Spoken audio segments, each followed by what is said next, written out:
فاختلط به نبات الأرض فأصبح هشيما تذروه الرياح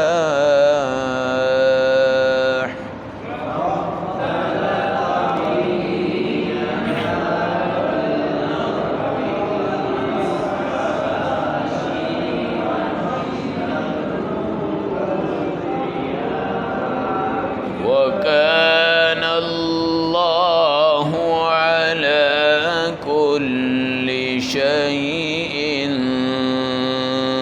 قديرا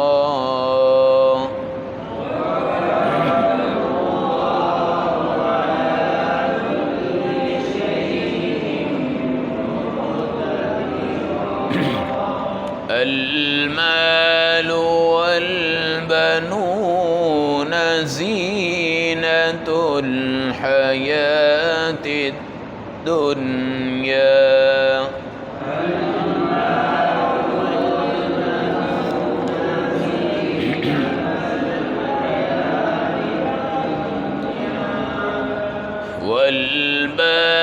والباقيات الصالحات خير عند ربك ثوابا وخير أملا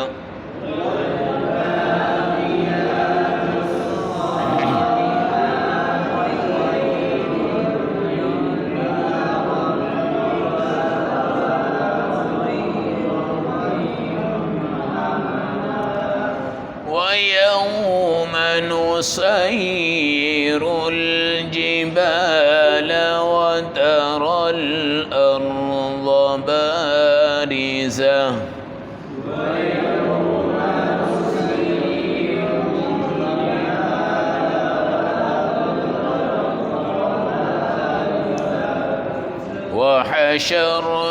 وحشرناهم فلم نغادر منهم أحدا